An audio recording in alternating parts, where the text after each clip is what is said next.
All right, I got my tea. I don't know if I've done this. I don't think I have done this on camera before, telling a story. At least just by myself. So we'll see how this goes.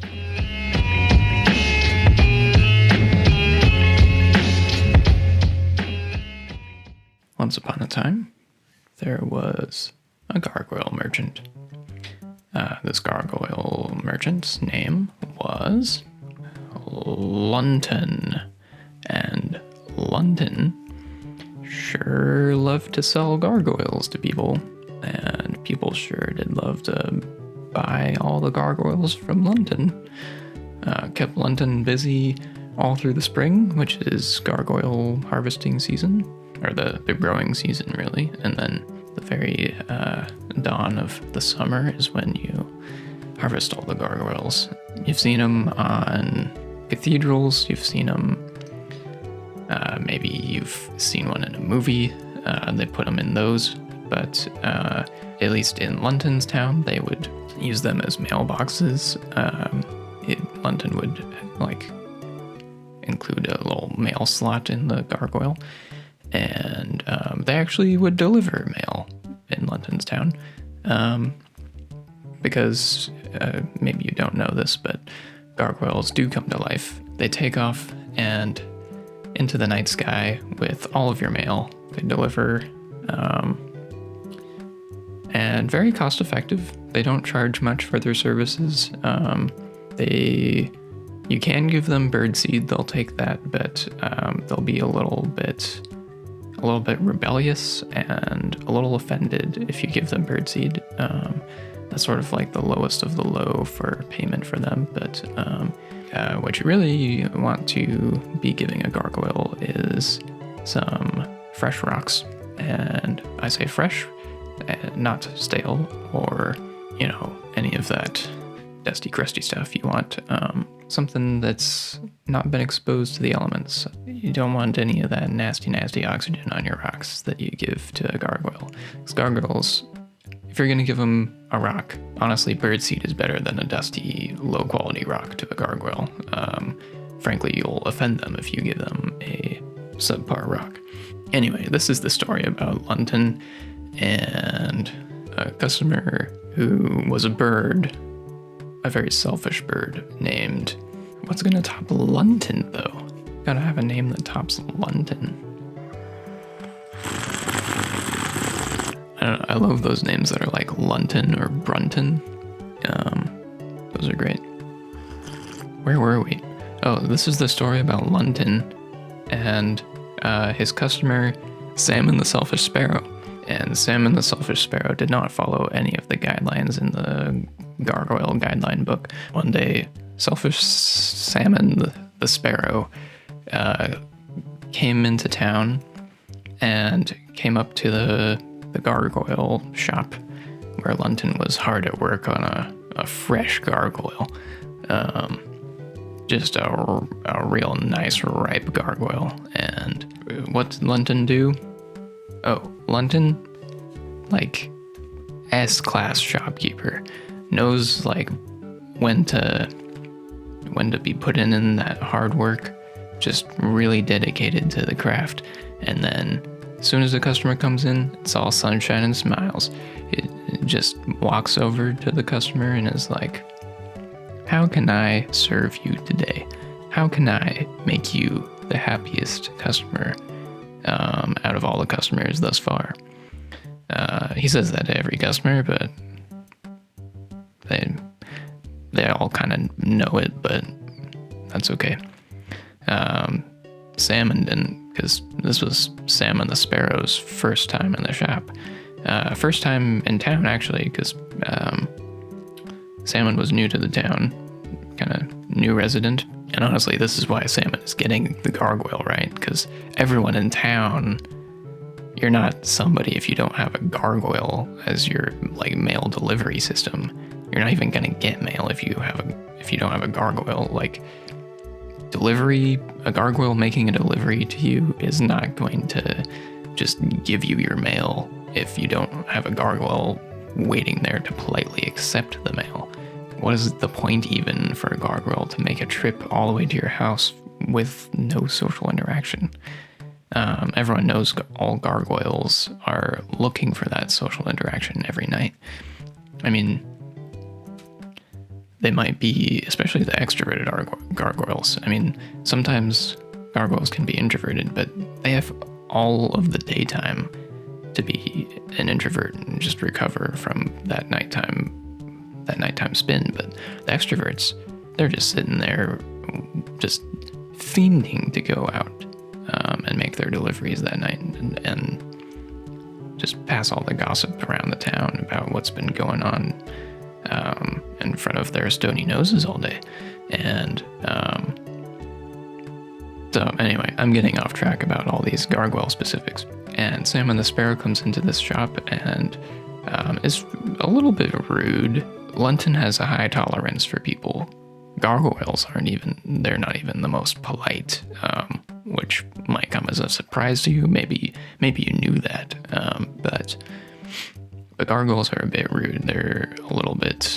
They've got a stony exterior and a stony interior. And you kind of have to be a gargoyle to know a gargoyle, but Salmon the Sparrow comes into the gargoyle shop and just acts like she owns the place.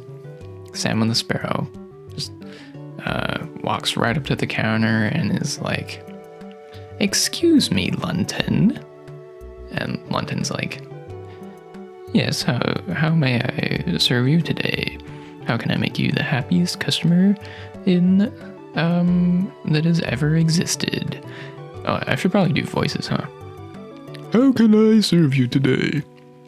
How can I make you the happiest customer in existence?" And Salmon the Sparrow talks a little bit like, "Wah." That's kind of a bird noise, isn't it? "Right, I came here.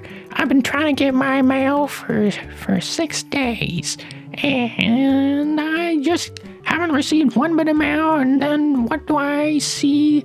I stayed up real late last night working on some taxes, and you know what I see out my window?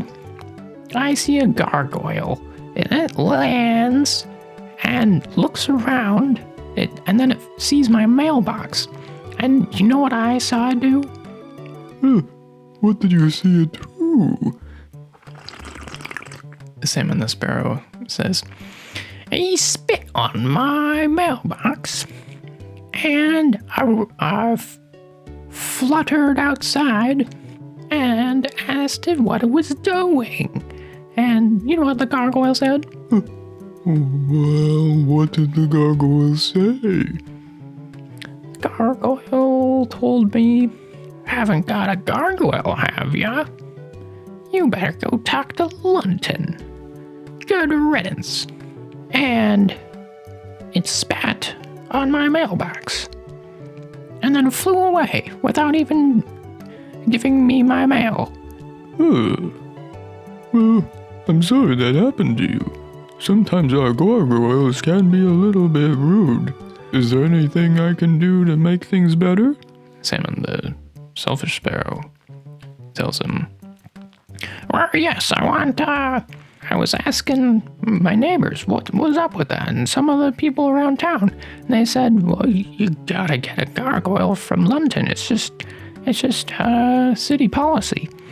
So I figured I better come in here and get me a gargoyle. So whip me up a gargoyle as fast as you can." And London is like, "Well, it could take up to a few weeks. We've been pretty busy here."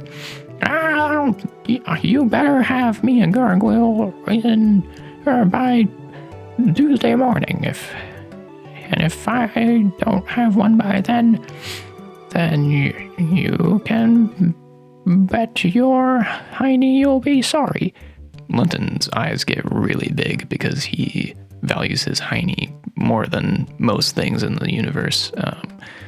I mean, a little bit below gargoyles and his gargoyle business, but But other than that, like, he doesn't want anything to happen to his hiney. And you can imagine all the things that could happen.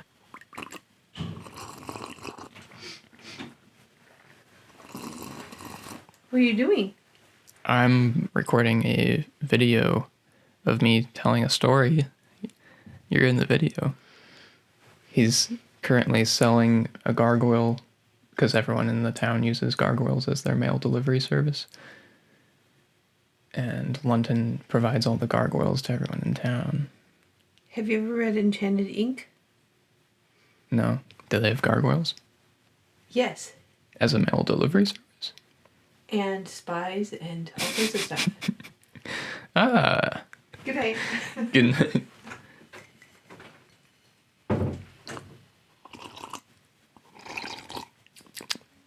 Salmon the Selfish Sparrow is demanding that Lunton complete this gargoyle order within 24 hours. Salmon the Sparrow went home, and Lunton thought to himself, what kind of freaking customer was that? And then he gave a big sigh. So Lunton makes the gargoyle, hand delivers it to Salmon the Sparrow's house, because Lunton, what a good guy. What a great gargoyle merchant. Honestly. And Salmon the Sparrow doesn't even greet him at the door. Salmon the Sparrow's asleep in her bed. Hasn't even woken up yet to give Lunton the time of day about his expedited gargoyle. Salmon the Sparrow gets up and looks out her window and sees that the gargoyle's been delivered. And she's like, okay, great. And then goes on with her day. Gets some breakfast, does some TV watching, because Salmon the Sparrow hasn't got a job yet in town. Just is kind of lounging around in the house. And then in the afternoon, Salmon the Sparrow goes out to the gargoyle. Gargoyle's still just like stone still, hasn't got dark yet. So Salmon the Sparrow puts the mail in the outgoing mail spot and goes back inside. And then once it starts to get dark out, Salmon the Sparrow waits by the window, watching the gargoyle patiently to see if it goes. And Salmon the Sparrow waits all night, and guess what? The gargoyle does not go anywhere. It's not delivering the mail. And a couple gargoyles arrive, and they don't have any mail because nobody's sending anything to Salmon the Sparrow right now. But then Salmon the Sparrow notices that they're just socializing. They're just talking, doing gargoyle things. And then the morning comes, and Salmon the Sparrow wakes up again, goes outside and checks the gargoyle, and the gargoyle still has the outgoing mail in its hand. And Salmon the Sparrow tries to grab it out of the gargoyle's hand, but the gargoyle awoke and then went back to sleep with its fist kind of clenched around it. And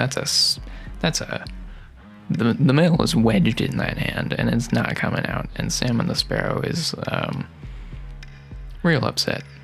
Goes down to Lunton's shop again, just causing Lunton a real hassle, really. But asks Lunton, "Hey, Lunton, what's the big idea? This gargoyle didn't even go anywhere last night. It didn't even do its job. It didn't even deliver my mail." And Lunton's like, oh dear. Well, did you feed your gargoyle yesterday? And Salmon the Sparrow's like, feed it? It's rock. It doesn't need to eat. And Lunton says, "Oh dear," and he rushes to cover the ears of the gargoyle that he's currently working on. And he says, "Don't you dare ever say that. Gargoyles need at least birdseed, but a fresh stone is the best thing you can get. We saw that in the store here, actually. We've got some great fresh stones." And Salmon the Sparrow hops on over to the fresh stones, and Salmon the Sparrow's eyes just about burst out of Salmon the Sparrow's body. She's like, "These are expensive." "Well, they're only the finest fresh stones from the freshest stone yard. Freshest stone yards around. Honestly, a pretty reasonable price. Most people would say."